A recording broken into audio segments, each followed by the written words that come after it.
السلام علیکم ورحمۃ اللہ وبرکاتہ۔ آج 17 رمضان المبارک ام المؤمنین حضرت سیدہ عائشہ صدیقہ رضی اللہ تعالیٰ عنہ کا یوم وفات ہے۔ حضرت عائشہ صدیقہ رضی اللہ تعالیٰ عنہ وہ ہیں جو کم عمری میں کماری ہونے کی حالت میں نبی کے حرم میں آئی ہیں، یعنی نبی کی زوجہ محترمہ بننے کا شرف حاصل ہوا ہے۔ حضرت عائشہ صدیقہ رضی اللہ تعالیٰ عنہ وہ ہیں کہ جن سے تقریباً 2200 احادیث مروی ہیں۔ حضرت عائشہ صدیقہ رضی اللہ تعالیٰ عنہ نے 2200 احادیث روایت کی ہیں۔ آپ صلی اللہ علیہ وسلم کے گھر کی زندگی، گھر میں اٹھنا بیٹھنا، ازواج مطہرات کے ساتھ کیا سلوک تھا، یہ ساری چیزیں حضرت عائشہ صدیقہ رضی اللہ تعالیٰ عنہ نے روایت کی ہیں۔ اور آپ صلی اللہ علیہ وسلم کی رحلت کے بعد حضرت عائشہ صدیقہ رضی اللہ تعالیٰ عنہ نے معلمہ کے فرائض سر انجام دیے۔ صحابہ کرام رضوان اللہ علیہم اجمعین کئی سارے مسائل کی رہنمائی کے لیے حضرت عائشہ صدیقہ رضی اللہ تعالیٰ عنہ کے پاس جاتے اور آپ سے پوچھتے تھے۔ حضرت عائشہ صدیقہ رضی اللہ تعالیٰ عنہ پر ایک مرتبہ کفار نے تہمت لگائی، آپ صلی اللہ علیہ وسلم بھی پریشان ہو گئے، حضرت عائشہ صدیقہ رضی اللہ تعالیٰ عنہ بھی پریشان ہو گئی، اور یہ تہمت اتنی خطرناک تھی کہ رسول اللہ صلی اللہ علیہ وسلم اور عائشہ صدیقہ رضی اللہ تعالیٰ عنہ کئی دن تک پریشان رہے۔ بالآخر آپ صلی اللہ علیہ وسلم نے صحابہ سے مشورہ کیا کہ حضرت عائشہ کے بارے میں یہ مشورہ دیا جائے کہ کیا کروں۔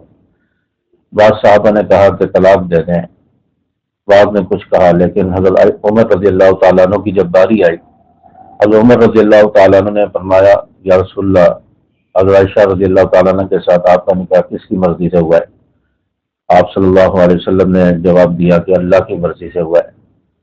حضرت عمر رضی اللہ تعالیٰ عنہ نے فرمایا کہ یا رسول اللہ، جو رب آپ کے چہرے پر ایک گندی مکھی نہیں برداشت کر سکتا، وہ آپ کے بستر پر ایک غلط عورت کو کیسے آنے دے سکتا ہے؟ چاچا حضرت عمر رضی اللہ تعالیٰ عنہ کے الفاظ تھے، سبحانک ھذا بہتان عظیم، یہ بہت بڑا بہتان ہے، اللہ کی ذات پاک ہے۔ اور حضرت عمر رضی اللہ تعالیٰ عنہ کی یہ رائے تھی کہ حضرت جبرائیل علیہ السلام قرآن پاک لے کر آ گئے۔ سورۃ نور کی تقریباً 18 آیات حضرت عائشہ رضی اللہ تعالیٰ عنہ کی طہارت، پاک دامنی، آپ کی برات، آپ کی عزت اور ناموس کے لیے اتری ہیں۔ سورۃ نور کی 18 آیتیں تقریباً حضرت عائشہ رضی اللہ تعالیٰ عنہ کی فضیلت اور پاک دامنی کو بیان کر رہی ہیں۔ حضرت عائشہ صدیقہ رضی اللہ تعالیٰ عنہ وہ ہیں کہ جن کی فضیلت قرآن پاک میں آئی ہے، قرآن پاک میں اللہ نے بیان فرمائی ہے۔ اور حضرت عائشہ صدیقہ رضی اللہ تعالیٰ عنہ کو یہ اعزاز بھی حاصل ہے کہ آپ صلی اللہ علیہ وسلم کا جب آخری وقت تھا، دنیا سے جا رہے تھے، رحلت فرما رہے تھے، اس وقت آپ صلی اللہ علیہ وسلم کا سر مبارک حضرت عائشہ صدیقہ رضی اللہ تعالیٰ عنہ کی گود میں تھا، اور آخری وقت میں نبی کریم صلی اللہ علیہ وسلم نے جو مسواک چبایا ہے وہ حضرت عائشہ رضی اللہ تعالیٰ عنہ نے چبا کر دیا، یعنی حضرت عائشہ رضی اللہ تعالیٰ عنہ کا لعاب آپ صلی اللہ علیہ وسلم کے منہ مبارک میں لگا ہے۔ حضرت عائشہ صدیقہ رضی اللہ تعالیٰ عنہ سے آپ صلی اللہ علیہ وسلم کی اتنی محبت تھی کہ آپ پیالے میں جس جگہ سے ہونٹ لگا کر، منہ لگا کر پانی پیتی تھی، آپ صلی اللہ علیہ وسلم بھی اسی جگہ سے منہ لگا کر، ہونٹ لگا کر پانی پیتے تھے۔ اتنی محبت تھی، اتنے تعلق اور اتنا کلوزنگ تھی۔ حضرت عائشہ صدیقہ رضی اللہ تعالیٰ عنہ کو یہ اعزاز بھی حاصل ہے کہ حضرت عائشہ صدیقہ رضی اللہ تعالیٰ عنہ کا حجرہ، آپ کا جو گھر تھا، وہ جنت کا ٹکڑا بن گیا، آج تک جنت کا ٹکڑا ہے۔ جس جگہ نبی کا روضہ مبارک ہے، قبر اطہر موجود ہے، یہ حضرت عائشہ صدیقہ رضی اللہ تعالیٰ عنہ کا گھر تھا، تو آخری آرام گاہ بھی حضرت عائشہ صدیقہ رضی اللہ تعالیٰ عنہ کا گھر بنا ہے۔ حضرت عائشہ صدیقہ رضی اللہ تعالیٰ عنہ کو یہ اعزازات حاصل ہے۔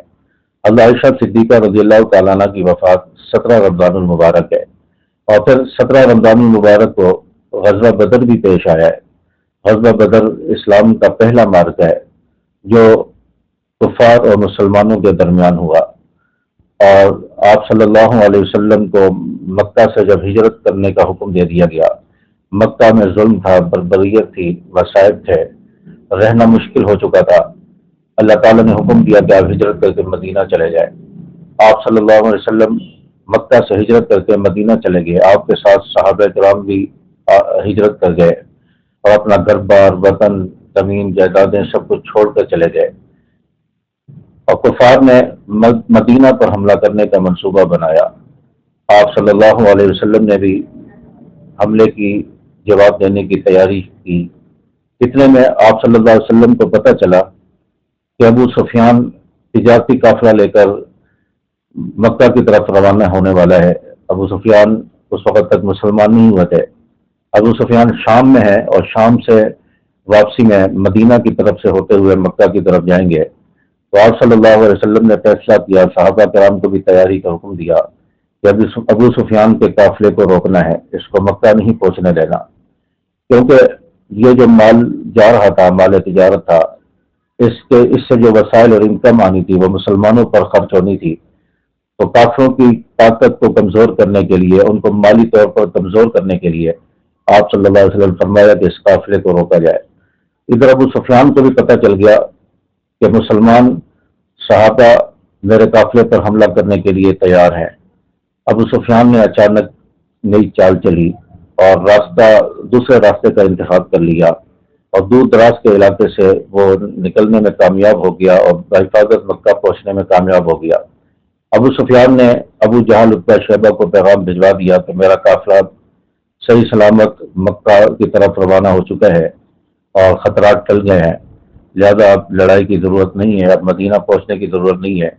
ابو جہل عتبہ شیبہ میں گھمنڈ تھا، ایک تکبر اور غرور تھا کہ نہیں، ہم مسلمانوں سے بدلہ لیں گے، مسلمانوں کو آج ہم ختم کر دیں گے، کوئی ہمارے خلاف اٹھنے والا نہ ہو۔ چنانچہ کفار جو مدینہ کی طرف آئے لڑائی کے ارادے سے اور بدر کے مقام پر پہنچ گئے۔ ادھر آپ صلی اللہ علیہ وسلم بھی بدر کے مقام پر صحابہ کرام کو لے کر پہنچ گئے۔ کفار کی تعداد 1000 کے قریب تھی اور صحابہ کی تعداد 313 ہے۔ آپ صلی اللہ علیہ وسلم کے پاس کوئی ساز و سامان نہیں ہے، کوئی مال نہیں ہے، کوئی تلواریں نہیں ہیں، کفار ہر قسم کے اسلحے سے لیس ہے۔ آپ صلی اللہ علیہ وسلم کو پریشانی ہوئی۔ آپ صلی اللہ علیہ وسلم خیمے میں بیٹھ گئے اور اللہ تعالیٰ سے رو رو کر دعائیں مانگنے لگے اور فرمانے لگے، یا اللہ، آج 313 صحابہ کو میں لے کر آ گیا ہوں، یہ میری ساری زندگی کی جمع پونجی ہے، اگر یہ آج باقی نہ رہے تو دنیا میں تیرا دین مٹ جائے گا، تیرا نام لینے والا کوئی نہیں رہے گا۔ اللہ تعالیٰ سے دعائیں کر رہے ہیں۔ اللہ تعالیٰ نے آپ صلی اللہ علیہ وسلم کی دعا کو سنا اور فرشتوں کو نازل فرما دیا۔ فرشتوں کے ذریعے اللہ تعالیٰ نے کفار کو نیست و نابود کیا، بڑے بڑے سردار مارے گئے، ابو جہل عتبہ شیبہ جیسے لوگ مارے گئے، یہاں تک کہ تقریباً 70 کے قریب کافر مارے گئے اور صحابہ کرام کو فتح نصیب ہوئی، صحابہ فاتح بن کر لوٹے۔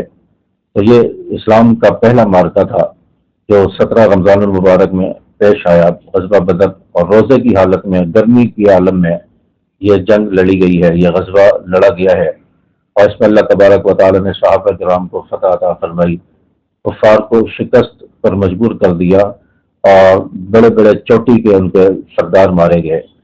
تو یہ دو واقعات، ایک عائشہ صدیقہ رضی اللہ تعالیٰ عنہ کی وفات اور دوسرا غزوہ بدر، یہ دو واقعات رمضان المبارک 17 رمضان المبارک کو پیش آئے ہیں۔ اللہ تبارک و تعالی ہماری طرف سے صحابہ کرام کو، حضرت عائشہ صدیقہ رضی اللہ تعالیٰ عنہ کو ڈھیروں جزائے خیر عطا فرمائے، ان کو اجر و ثواب عطا فرمائے۔ السلام علیکم ورحمۃ اللہ۔